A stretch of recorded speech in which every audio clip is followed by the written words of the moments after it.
Rad Steel's Awesome Toy Review. I'm your man, Rad Steel. And today, I want to review the coolest Transformer from Generation 1, and that is the Transformers the Movie Studio Series Autobot Jazz. Transformers the Movie Studio Series Autobot Jazz. But before I get into the review, I just want to talk about the box just a little bit. As you can see here is that typical display window showing you the contents of what's inside the box. Here you have an awesome illustration of Jazz. You have the movie logo. I'll turn it over to the side here. And up top here you have the 86. And the 86 represents the year the Transformers the movie came out.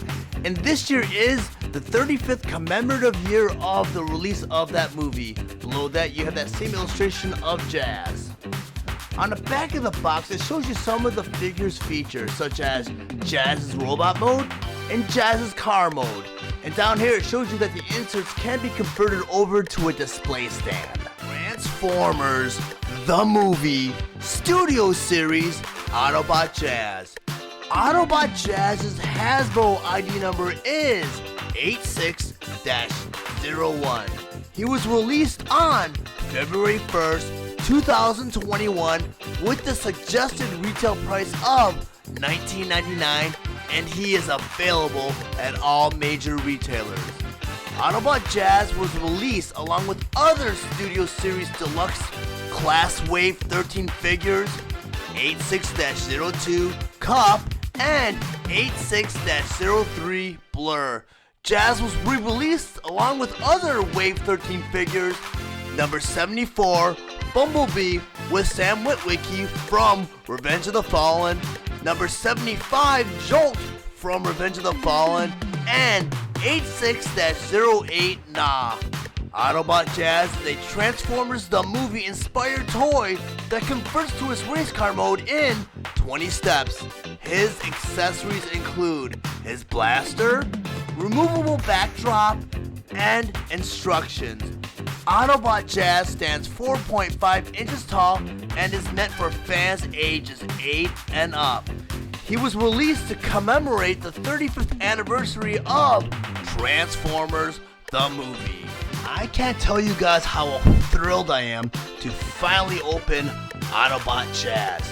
I picked them up a couple months ago, but I held off on opening him until I got Rad Steel's Awesome Toy Review up and started, so now I can finally review my favorite character from Generation 1. But before I get into transforming this guy, I kind of want to go over with some of you guys out there. I want to know what you guys want me to review.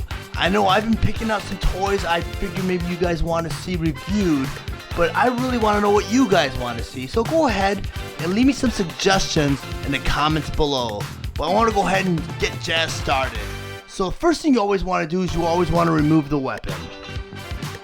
Okay, I'm just going to knock out these next steps all at once. So they want you to go ahead and they want you to turn these wheels up like this.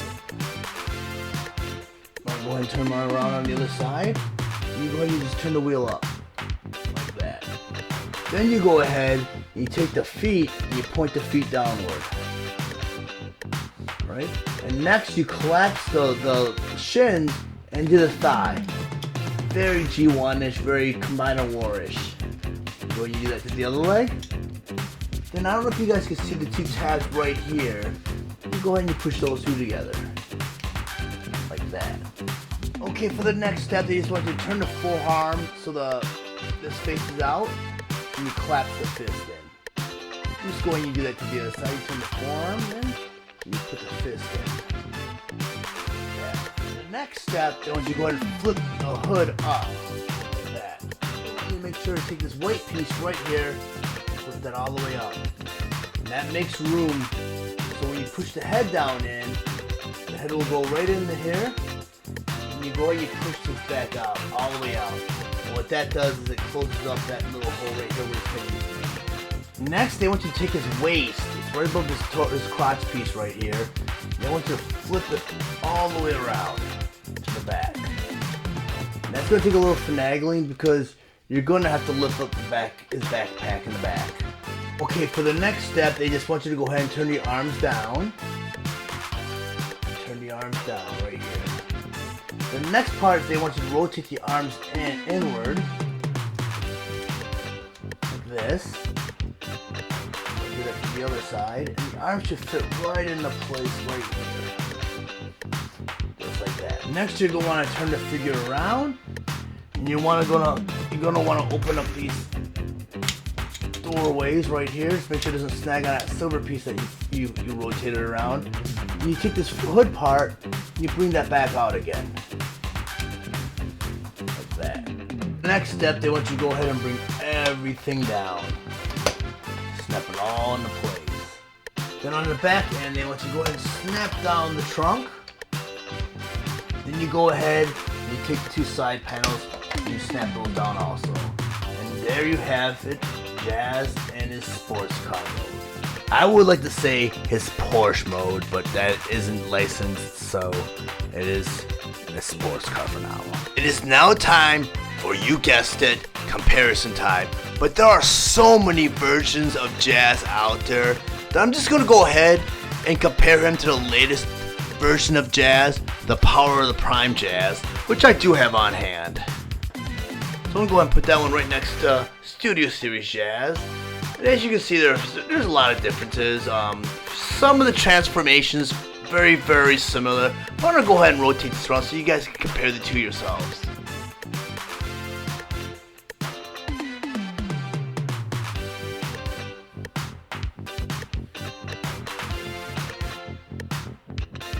Now that I have Jazz in his unofficial Porsche mode, I'm going to go ahead and move him over so I can compare him to Power of the Prime Jazz.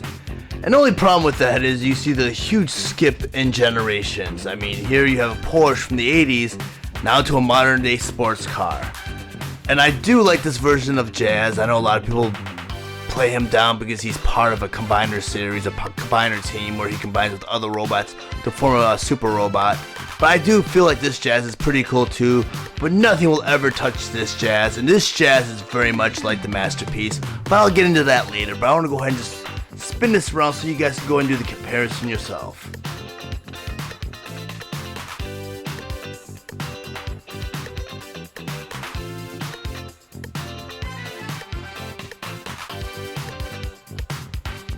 Can't tell you how ecstatic I am that Takara and Hasbro finally figured out a way to make such a cartoon accurate toy. I mean, from front to back, he is Generation 1 and Transformers the movie through and through. And the cool thing about this figure is, they were able to bypass doing a Masterpiece to actually knock out this figure. I mean, other figures such as Hot Rod had a Masterpiece where they utilized a lot of the technology to produce their Studio Series Hot Rod. And I do feel the Studio Series Hot Rod was much, much better than the Masterpiece Hot Rod. Same for Grimlock. But you also had Sunstreaker, Trax, Sideswipe. I do feel all those versions for the respective series are way better than the Masterpiece versions of the figures. But I'm going to go ahead and conclude in saying that if you see this figure, I mean, for $19.99 for a Masterpiece quality Transformer, grab him. Grab him, grab Hot Rod, Cut, Blur, whoever you see in this series, grab. I mean, Grimlock, Slag, they're all great toys. I mean, I haven't seen one bad Masterpiece toy, or sorry, one bad Studio Series toy yet. I still have to open my Scourge up, which I'm going to be reviewing probably within the next couple of weeks, but I haven't seen one bad Studio Series figure. But if you guys found any of my content useful, please subscribe to my channel. And plus, what will help me even more is if you like and even ring the bell for notifications for the future. But you guys, thank you very much for checking out Rad Steel's awesome toy review. I'll see you guys later.